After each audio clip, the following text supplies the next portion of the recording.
આપની સાથે હું છું વિધાતા। મહત્વના સમાચારથી શરૂઆત કરીએ। ગાંધીનગર મહાનગરપાલિકાના પ્રચાર માટે અંતિમ સપ્તાહ છે। આજે ભાજપના પેજ પ્રમુખોનું સંમેલન યોજવામાં આવશે। મુખ્યમંત્રી ભૂપેન્દ્ર પટેલ પેજ પ્રમુખોને સંબોધિત કરશે। સંગઠન મહામંત્રી રત્નાકર જ્યાં સંબોધન કરશે। રત્નાકર અને આજે સાંજે 4 કલાકે ગાંધીનગર સિવિલ ઓડિટોરિયમમાં આ સંમેલન યોજાવા જઈ રહ્યું છે।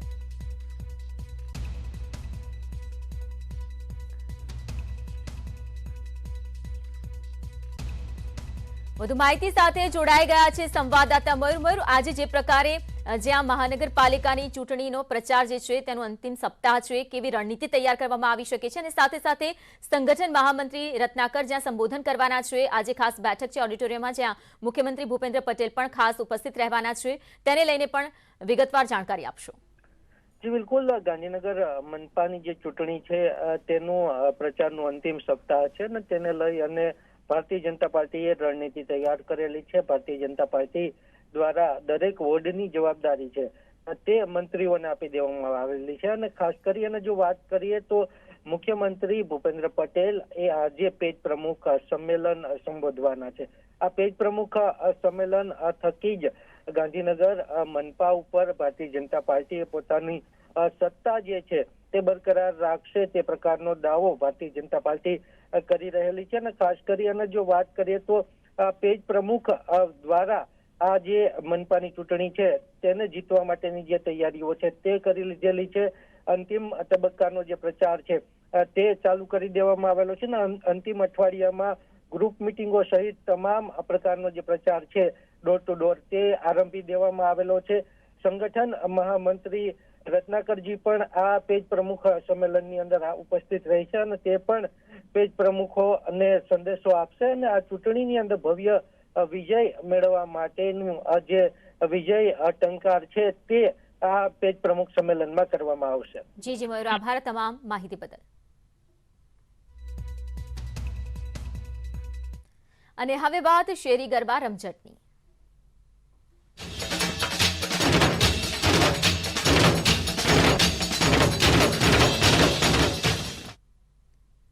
સરકારે શેરી ગરબાને મંજૂરી આપી છે, ત્યારે સોસાયટીમાં ગરબા રમવાને લઈને ખાસ આયોજનો કરવામાં આવી રહ્યા છે। કોરોના કાળમાં સોસાયટીઓ પણ નિયમો સામે ગરબાનું આયોજન કરવા જઈ રહી છે। અમદાવાદની કેટલીક સોસાયટીમાં ગરબા રમવા હશે તો પણ આ નિયમ લાગુ થશે।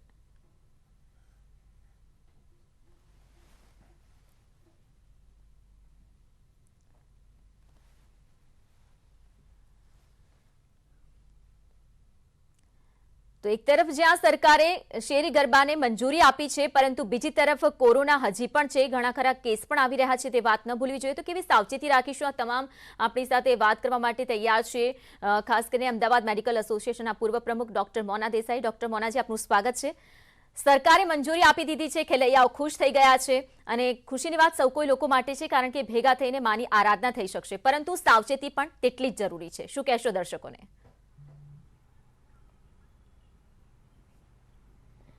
તમારી વાત બહુ જ સાચી છે। એકચ્યુઅલી જે રીતે સરકારે આ વખતે એસઓપી જાહેર કરી છે કે 400 જણને જ આપણે ભેગા કરવા જોઈએ, કારણ કે 400 જણની મંજૂરી તો લગ્નમાં અને બીજા સમારંભમાં પણ છૂટ આપેલી, એટલે જો એવા નાના ગરબા થઈ શકે તો આપણી જે એક રિલિજિયસ ભાવના છે માની આરાધનાની, એ પણ સંપૂર્ણ રીતે આપણે બધા આરાધના સાથે નાના નાના ગરબા ગાઈ શકીએ। અને 400 જણ જો હોય તો ચોક્કસ કોવિડ પ્રોટોકોલનું પાલન પણ સારી રીતે થઈ શકે। અને જે પણ આયોજકો હોય, આઈ થિંક એ લોકોએ પણ એક જવાબદારી લેવી જોઈએ કે એક સરસ સોશિયલ ડિસ્ટન્સિંગથી સારી રીતે ગરબા ગવાય, લોકો માસ્ક પહેરી રાખે, એવા આપણે નો ડાઉટ ગયા વર્ષે આપણે ગરબા નથી ગાયા, આ વર્ષે આપણે ગાવાની આપણને ચાન્સ મળી રહ્યો છે, કારણ કે અત્યારે કોરોનાના કેસીસ થોડા ઓછા થયા છે। પણ એનો અર્થ એવો નહીં કે આપણે બેદરકારી વર્તીએ, કારણ કે જે રીતે અત્યારે રોડ ઉપર લોકોને જોઈ રહ્યા છે, અડધા ઉપરના લોકો માસ્ક હવે ધારણ નથી કરતા, તો એવી બેદરકારી ના કરીએ, કારણ કે કોઈ પણ મહામારી આટલી જલ્દી આપણામાંથી નથી જવાની। સાઉથમાં પણ હજી કેસીસ છે, મહારાષ્ટ્રમાં પણ કેસીસ આવી રહ્યા છે। જી ડોક્ટર મોનાજી, ખાસ કરીને ગુજરાતમાં એક સારી વસ્તુ એ છે કે બિલકુલ મારું પણ એ જ કહેવું છે કે જ્યારે પણ આ પ્રકારના ઉત્સાહનો માહોલ હોય છે ત્યારે ઉત્સાહમાં નિયમો ભૂલાઈ જતા હોય છે, લોકો પણ આવું કરી શકે છે. જો આવું થાય તો ત્રીજી લહેરની કેટલી શક્યતાઓ?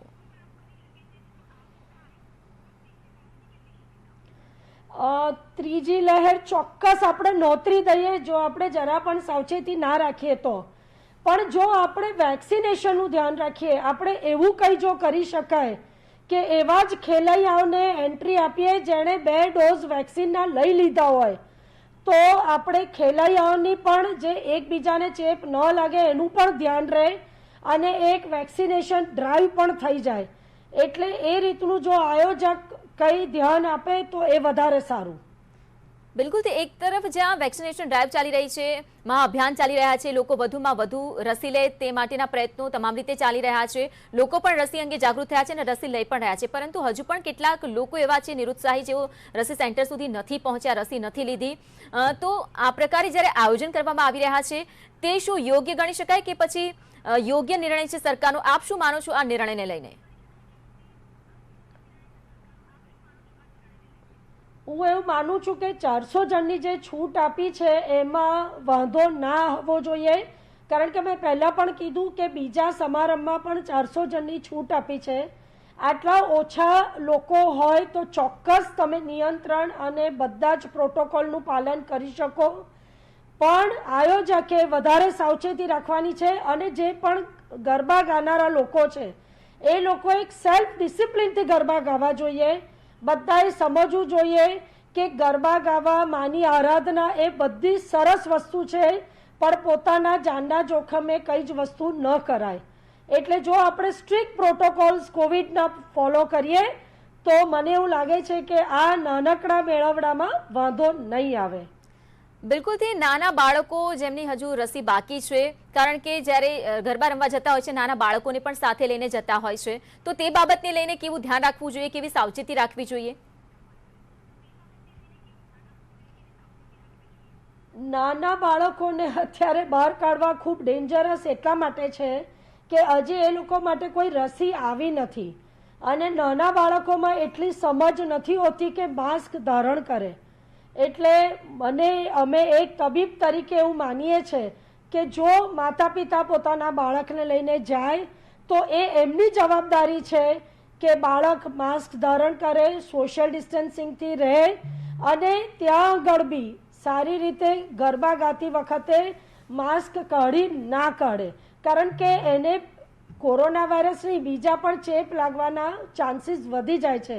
કારણ કે અત્યારે આપણે જોઈ રહ્યા છે કે ખૂબ વાયરલ ઇન્ફેક્શન ચાલી રહ્યું છે. ડેન્ગ્યુ, ચિકનગુનિયા છે, રેસ્પિરેટરી વાયરસ જે નાના બાળકોમાં અત્યારે ખૂબ પ્રચલિત છે. એટલે બાળકોને એકબીજામાંથી ચેપ લાગવાના ચાન્સીસ વધી જાય. એટલે માતા પિતાએ ખાસ એ ધ્યાન રાખવું કે જો બાળકને લઈને જવું હોય તો એમણે જ બાળકનું ધ્યાન રાખવું જોઈએ. બિલકુલથી બાળકો માટે વેક્સિનેશનને લઈને પણ જે ટ્રાયલ છે તે શરૂ થઈ ચૂક્યા છે. બાળકોની રસીને લઈને પણ આપના પાસેથી જાણવા માંગીશું.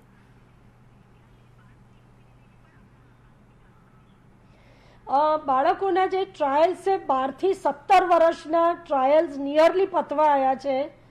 એવું કહેવાતું હતું કે સપ્ટેમ્બર એન્ડ સુધી રસી આવશે, પણ હજી એવું લાગતું નથી. કદાચ એકાદ મહિનો નીકળી જાય કાં તો દિવાળી પછી 12 થી 17 વર્ષના ઉંમર માટે રસી આપણા દેશમાં આવી જાય. અને અમે પણ એની આતુરતાથી રાહ જોઈ રહ્યા છીએ, કારણ કે જો આ જનરેશનને તમે રસી આપો તો આપણે શાંતિથી નિશાળે પણ બાળકોને મોકલી શકીએ અને બાળકોનું જે ભણતર આટલું બધું બગડી રહ્યું છે એનું પણ આપણે કંઈક નિરાકરણ લાવી શકીએ. બિલકુલથી ઘણા લોકો એવું માને છે કે રસીના બંને ડોઝ લઈ લીધા એટલે આપણે નિશ્ચિંત થઈ ગયા અને પછી જે નિયમો છે તેને ફોલો નથી કરતા. તેવા લોકો માટે શું મેસેજ?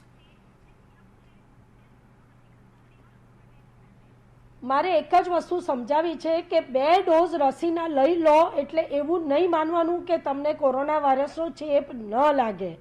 તમને ચોક્કસ કોરોના વાયરસનો ચેપ લાગી શકે, પણ તમને એ ચેપ બહુ સિરિયસ ના લાગી શકે.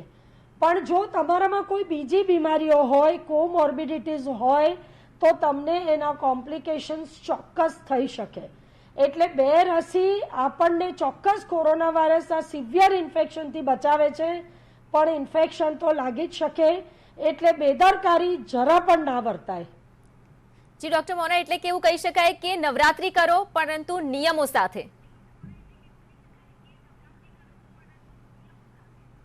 સાચી વાત છે. નવરાત્રી કરીએ, માની આરાધના કરીએ, મજા પણ કરીએ, પણ મજા સાથે આપણે એવી મજા ના કરીએ કે પાછળથી આપણે બધાને સજા ભોગવવી પડે. રાઈટ? એટલે કોવિડ પ્રોટોકોલ્સ બરાબર ફોલો કરી અને જો ગરબાના આયોજનો થાય તો એ વધારે જન માટે પણ હિતાવહ છે. જી જી જી, ખૂબ ખૂબ આભાર અમારી સાથે જોડાયા તે બદલ.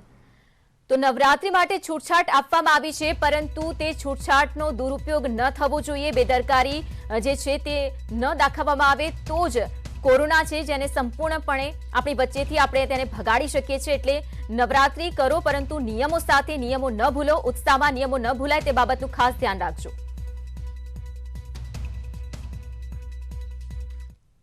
છેલ્લા 2 વર્ષથી તમામ તહેવારોની ઉજવણી પર ગ્રહણ લાગ્યું.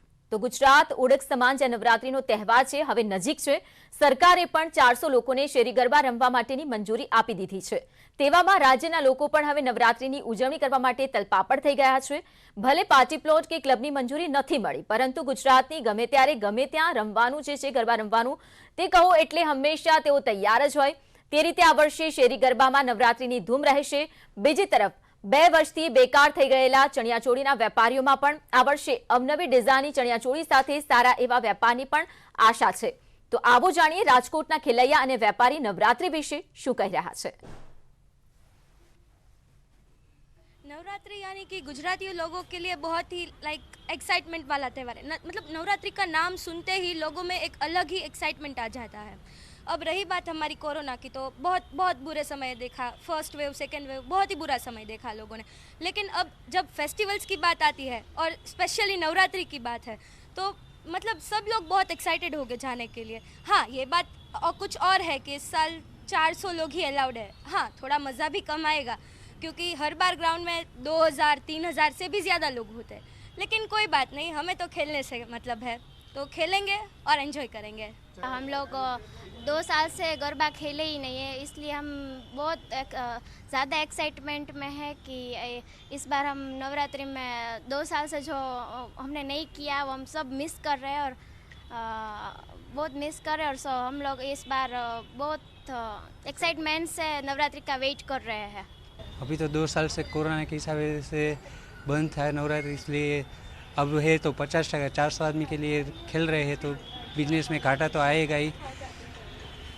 जो भी आएगा वो मुनाफे में ही रहेगा, क्योंकि लास्ट साल नुकसान ही था, तो इस साल जितना आएगा प्रॉफिट कम होगा। लेकिन नया चनिया चोली लॉन्च किया, अच्छा पेंटिंग वाला है, मिरर वाला है, डायमंड वाला है, सब नई डिजाइन लॉन्च की है।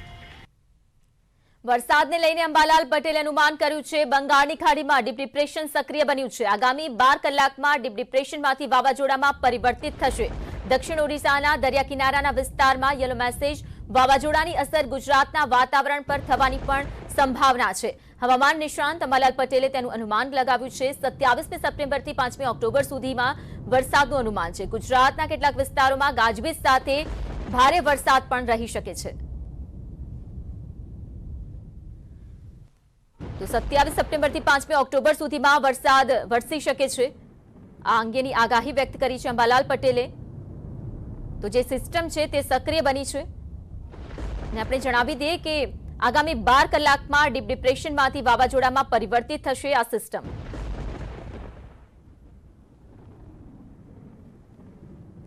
સરદાર સરોવર નર્મદા ડેમની સપાટીમાં વધારો થયો છે. 24 કલાકમાં 49 સેન્ટીમીટરનો વધારો નોંધાયો. ઉપરવાસમાંથી 18,022 ક્યુસેક પાણીની આવક થઈ છે અને હાલ નર્મદા ડેમની સપાટી 123.49 મીટર થઈ છે. નર્મદા ડેમ રૂ લેવલ જ્યાં 121.92 મીટર છે અને હાલ નર્મદા ડેમ 63% ભરાઈ ચૂક્યો છે.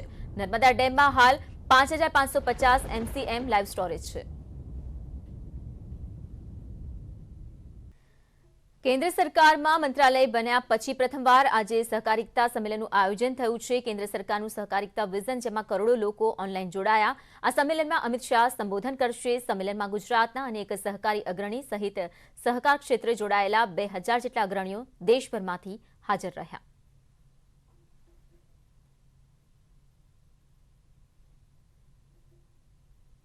રાજકોટમાં બે ડોક્ટર્સ વચ્ચે બબાલ થઈ. કેટી ચિલ્ડ્રન હોસ્પિટલના ડોક્ટર્સ વચ્ચે બબાલની ઘટના બની. દર્દીને ટ્રાન્સફર કરવા મુદ્દે બંને વચ્ચે ઝપાઝપી પહોંચી હતી અને ધવલ બારોટ નામના ડોક્ટરે દર્દીને ટ્રાન્સફર કરવા મુદ્દે અન્ય ડોક્ટર સાથે ઝપાઝપી કરી. મહિલા ડોક્ટર સાથે ઝપાઝપી કરતો મામલો જે હતો તે ગરમાઈ ગયો હતો. ધવલ બારોટે થોડા મહિનાઓ પહેલા સિનિયર ડોક્ટર દ્વારા માર મારવામાં આવતો હોવાના પણ આક્ષેપો લગાવીને સિવિલ હોસ્પિટલમાં હંગામો મચાવ્યો હતો. આ અંગે વધુ માહિતી આપશે સંવાદદાતા હરીન. ડોક્ટર્સ વચ્ચેની બબાલની શું રહી છે ઘટના? બિલકુલ જે રીતના વાત કરવામાં આવે તો રાજકોટ સિવિલ હોસ્પિટલની અંદર કેટી ચિલ્ડ્રન હોસ્પિટલ છે અને કેટી ચિલ્ડ્રન હોસ્પિટલમાં બબાલ થઈ હતી. ખાસ કરીને વાત કરવામાં આવે તો જે ધવલ નામનો ડોક્ટર હતો, આ ધવલ નામના ડોક્ટર દ્વારા એક મહિલા તબીબ છે તેની સાથે ઝપાઝપી થઈ હોવાની પણ વાત સામે આવી છે. ધવલ બારોટ નામનો ડોક્ટર છે તે દર્દીને ટ્રાન્સફર કરવાના મુદ્દે અન્ય ડોક્ટર સાથે ઝપાઝપી કરી હતી. મહિલા ડોક્ટર સાથે ઝપાઝપી કરતા મામલો ગરમાયો હતો અને ધવલ બારોટે થોડા મહિના પહેલા પણ જે સિનિયર ડોક્ટરો છે તેના દ્વારા તેને માર મારવામાં આવ્યો હતો તેવી પણ વાત સામે આવી છે. ખાસ કરી અને જે મહિલા તબીબ છે કે જેની સાથે ઝપાઝપી થઈ છે તે પૂર્વ ધારાસભ્ય ભાનુબેન બાબરિયાના ભાડે હોવાનું પણ ક્યાંક ને ક્યાંક સામે આવી રહ્યું છે. અત્યારે તો જે રીતના તમામ મામલો છે તેને લઈને પોલીસ પણ સિવિલ હોસ્પિટલ ખાતે પહોંચી છે અને સિવિલ સુપ્રિન્ટેન્ડન્ટ સુધી આ વાત પહોંચી છે. ત્યારે સમાધાનના પણ પ્રયાસો ક્યાંક ને ક્યાંક ચાલી રહ્યા છે, પરંતુ જે ધવલ બારોટ નામનો તબીબ છે તે અગાઉ પણ વિવાદમાં છે તે આવી ચુક્યો છે. જી હરીન, આભાર તમામ માહિતી બદલ.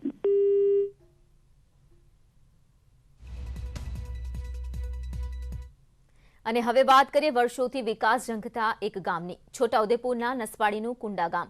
700 લોકોની વસ્તી ધરાવતા આ ગામના લોકો રસ્તા જેવી પ્રાથમિક સુવિધાથી પણ વંચિત છે, જેના કારણે ચોમાસું આવતા જ અહીંના લોકો પારાવાર મુશ્કેલીમાં મુકાઈ જાય છે. વરસાદ પડતા હાલત એટલી હદે કફોડી બની જાય છે કે ગામની બહાર નીકળવું પણ મુશ્કેલ બને છે. કુંડા જવાના કોતરમાં ધસમસતા પાણી વહેતા હોય છે, જેના કારણે વાહન ચાલકો જીવના જોખમે રસ્તો પસાર કરવા મજબૂર બને છે. વારંવારની રજૂઆતો છતાં આ કોતરનો કોઈ જ ઉકેલ નથી આવ્યો. ધોધમાર વરસાદ આવે ત્યારે આ ગામ સંપર્ક વિહોણું થઈ જાય છે, જેથી ખેડૂતો ઉપરાંત વિદ્યાર્થીઓને પણ ભારે હાલાકી પડે છે.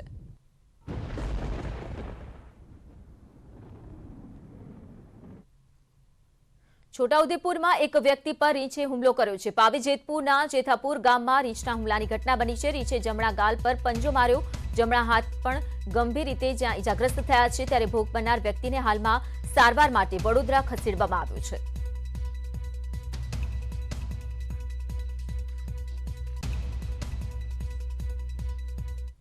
અમદાવાદના સનાથલથી સીમમાં જ્યાં દીપડો હોવાનો મામલો ગઈકાલે વિડીયો થયો હતો વાયરલ વિડીયો ખોટો હોવાનું વન વિભાગે અનુમાન લગાવ્યું છે. છેલ્લા 2 સપ્તાહથી ફોરેસ્ટ વિભાગ પેટ્રોલિંગ કરી રહ્યું છે અને પેટ્રોલિંગ દરમિયાન દીપડો જોવા નથી મળ્યો.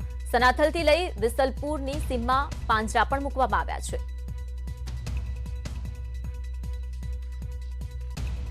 અમદાવાદના સનાથલની સીમમાંથી દીપડાના ફૂટપ્રિન્ટ મળ્યા હતા અને ત્યારબાદ ફોરેસ્ટ વિભાગ એક્શનમાં આવી ગયો હતો. એટલે કે સનાથલની સીમથી લઈ વિસલપુરની જે સીમ છે ત્યાં સુધીના અલગ અલગ જગ્યા ઉપર જે સતત પેટ્રોલિંગ કરવામાં આવ્યું હતું. જે ઝાડી જંગલ વિસ્તાર જેવો છે ત્યાં છે પાંજરા મૂકવામાં આવ્યા છે. એટલે કે સનાથલના જ્યાં ફૂટપ્રિન્ટ મળ્યું હતું ત્યાંથી લઈ અલગ અલગ વિસ્તારોમાં અનેક પાંજરા પણ મૂકવામાં આવ્યા છે અને રાત દિવસ છે તે ફોરેસ્ટ વિભાગ પેટ્રોલિંગ કરી રહ્યું છે. પરંતુ ગઈકાલે એક વિડીયો વાયરલ થયો હતો અને વિડીયોમાં જે દીપડો છે તે રોડ ક્રોસ કરતો દેખાણો હતો અને કોઈએ મોબાઈલમાં જે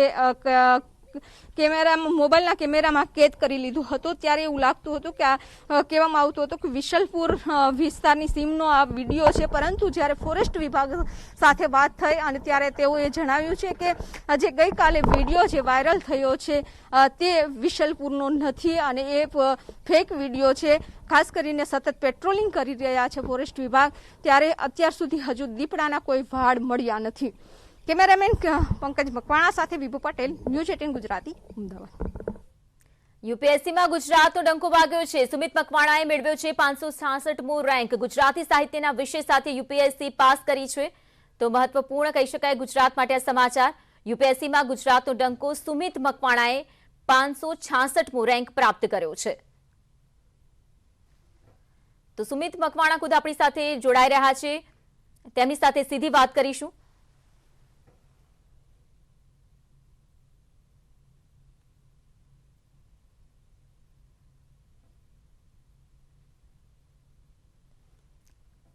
તો ટેકનિકલ પ્રોબ્લેમના કારણે હજુ સુધી તેમની સાથે સંપર્ક નથી થયો, પરંતુ આપણે જણાવી દઈએ કે યુપીએસસીમાં ગુજરાતની જે પ્રકારે એક પછી એક ડંકો વાગતી જે વિગતો છે તે સામે આવી રહી છે, કારણ કે ઘણા બધા એવા વિદ્યાર્થીઓ છે જેમણે રેન્ક પ્રાપ્ત કર્યો છે. ફરી એકવાર જોડાઈ ગયા છે સુમિત મકવાણા. સુમિત, સૌથી પહેલા તો કોંગ્રેચ્યુલેશન્સ. કેવી તૈયારીઓ કરી હતી, કેવો આખો પડાવ રહ્યો યુપીએસસી એક્ઝામનો? યુપીએસસી એક્ઝામમાં મારે 7 વર્ષથી પ્રિપેરેશન ચાલી રહી હતી. નાની નાની સક્સેસ મળી રહી હતી અને અંતે આજે મને મારી મહેનતના પરિણામ સ્વરૂપે અને ફેમિલીના સપોર્ટના સ્વરૂપે આજે અંતિમ પરિણામમાં 556મો રેન્ક મેં મેળવ્યો છે અને ઇન્ડિયન ફોરેન સર્વિસ મને મળવાની આશા છે. બિલકુલથી આપના જેટલા પણ સ્વપ્ન છે તે પૂરા થાય, પરંતુ સાથે સાથે દર્શકો પણ એ ચોક્કસથી જાણવા માંગશે કે દિવસના કેટલા કલાક આપ મહેનત કરતા હતા, કેવી રીતે આ લક્ષ્ય આપે આપના જીવનમાં જોડ્યો, આખી કહાની આપની બતાવશો. મારા પપ્પા deputy health officer Ahmedabad municipal કોર્પોરેશનમાં છે અને એમના સર ડેપ્યુટી મ્યુનિસિપલ કમિશનર છે. એમના કામને હું ઘણા નજીકથી જોયેલા છે અને એમના સામાન્ય લોકોના જીવનમાં એનો જે અસર છે એનાથી હું ઘણું ઇન્સ્પાયર થયો હતો. ત્યારથી મેં નક્કી કર્યું હતું કે યુપીએસસીની એક્ઝામ મારે આપવી છે અને દિવસના કલાકોની રીતે જોઈએ તો એક્ઝામ જ્યારે નજીક આવે ત્યારે 8 થી 10 કલાક અથવા 12 કલાક સુધીનું રીડિંગ થઈ જતું હતું, પણ જ્યારે એક્ઝામ ખતમ થઈ જાય પછી રીડિંગ થોડું મોડરેટ થઈ જાય છે અને હું બીજા ગવર્મેન્ટ લેબર ઓફિસર તરીકે પણ જોબ કરી રહ્યો છું. તે જોબ ઉપર વધારે ફોકસ થઈ જાય છે. બિલકુલથી સપોર્ટ કેવો રહ્યો? ફેમિલી સપોર્ટ, ફ્રેન્ડ સપોર્ટ કેવો રહ્યો? સૌથી વધારે મારા સક્સેસમાં સપોર્ટ રહ્યો હોય તો ફેમિલીનો જ છે. પપ્પાએ મને ઘણી વખત કીધું હતું કે જ્યારે પણ મારો કોન્ફિડન્સ લો થાય ત્યારે પપ્પા ઘણા આગળ આવીને મને કહેતા હતા કે ના બેટા તારું થઈ જશે, અને અંતિમ એમને મારી કેપેબિલિટી પર વધારે વિશ્વાસ હતો, એટલે એના પરિણામ સ્વરૂપે આજે હું સિલેક્ટ થઈ ગયો છું યુપીએસસીમાં. સુમિત, જ્યારે પણ આપણે જીવનનું કોઈ ધ્યેય, કોઈ લક્ષ્ય નક્કી કરતા હોઈએ છીએ ત્યારે બીજા બધા જે પ્રસંગો હોય છે, પછી તે તહેવારો હોય, પારિવારિક પ્રસંગો હોય, તેને થોડાક ભૂલવા પડતા હોય છે. તેને લઈને આપ શું કહેશો? હું એક વાત ચોક્કસથી કહેવા માંગીશ કે છેલ્લા 7 વર્ષમાં મેં કોઈ પણ નવરાત્રી ઉજવી નથી. હું હમણાં જ તમારો એપિસોડ જોઈ રહ્યો હતો અને એમાં 2 વર્ષથી નવરાત્રી નથી ઉજવી અને એમાં પબ્લિક જે પરેશાન થઈ ગઈ છે કે એન્જોયમેન્ટ નથી, એવા મેં 7 વર્ષનું બલિદાન આપ્યું છે અને એના પરિણામ સ્વરૂપે આજે મને આ સક્સેસ મળી છે. એટલે ડેફિનેટલી હું એ બિલીવ કરું છું કે તમારી આહુતિ જેટલી મોટી હોય એટલો જ યજ્ઞ મોટો થાય. બિલકુલથી સુમિત, સાથે સાથે જે મેઇન વિષય હતો આપનો ગુજરાતી સાહિત્ય, એ ગુજરાતી હોવા તરીકે આ પ્રકારનો વિષય અને તેની સાથે આટલો રેન્ક મેળવવો તે સૌ કોઈ ગુજરાતીઓ માટે ગર્વની બાબત છે. તેના વિશે જણાવશો કે આ જ વિષય કેમ? જ્યારે હું કોલેજમાં હતો એ સમયથી જ મને ગુજરાતી સાહિત્ય પ્રત્યે થોડો લગાવ હતો. સાહિત્ય સરિતા નામના કન્ટિન્યુઅસ પ્રોગ્રામ અમારી કોલેજમાં અને આજુબાજુના કેમ્પસમાં થઈ રહ્યા હતા, ત્યારથી હું એને એટેન્ડ કરતો હતો. અને ગુજરાતી સાહિત્ય એક આપણને માણસ બનવાનો એક ફરીથી મોકો આપે છે, આપણને ઇનોવેશન કરવાનો મોકો આપે છે. અત્યારે યોગેન્દ્ર વ્યાસ સાહેબનું જે હમણાં જ નિધન થયું છે, એમનો ઘણો મોટો ફાળો હતો. આવા સારા ફેકલ્ટી પણ હોવાના લીધે ગુજરાતી સાહિત્ય સબ્જેક્ટ પસંદ કરવામાં આવ્યો છે મારા દ્વારા. એટલે સ્કૂલ ટાઈમથી જ આપે આ નક્કી કરી લીધું હતું કે યુપીએસસી પાસ કરવી છે. કેવી રીતે આ આખી જે સફર હતી આપે નક્કી કરી હતી અને તેના માટે શું કોઈ ક્લાસીસ જોઈન કર્યા હતા? મહેનત કેવી રીતે કરતા હતા અને આપને માર્ગદર્શન કેવી રીતે મળતું હતું? મેં કોલેજ ટાઈમથી જ ડિસાઇડ કરી લીધું હતું કે મારે યુપીએસસી કરવી છે અને માર્ગદર્શન માટે તો મેં કોઈ કોચિંગ જોઈન નથી કર્યું. ટોટલ પ્રિપેરેશન હું જાતે જ કરી રહ્યો હતો, પણ ગુજરાત સરકારનો ઘણો સપોર્ટ છે સ્પીપા દ્વારા, અને સ્પીપા દ્વારા અમને ઘણું ગાઈડન્સ મળી રહ્યું હતું. એટલે એ રીતે હું વધારે નસીબદાર છું કે આપણે ગુજરાતમાં આવી વ્યવસ્થાઓ છે અને પ્રાઇવેટ કોચિંગ ક્લાસમાં આપણે ફી નથી ભરવી પડતી. જી સુમિત, ખૂબ ખૂબ આભાર અમારી સાથે જોડાયા તે બદલ. તો ગુજરાતી સાહિત્યના વિષય સાથે યુપીએસસી પાસ કરી છે તો સુમિત પોતે જોડાઈ રહ્યા હતા અને તેમણે જણાવ્યું છે, સુમિત મકવાણાએ, કે કોઈ ક્લાસ જોઈન નહોતા કર્યા, પરંતુ જે મહેનત હતી 7 વર્ષની તેમની આ મહેનત છે જેનું ફળ મળ્યું છે.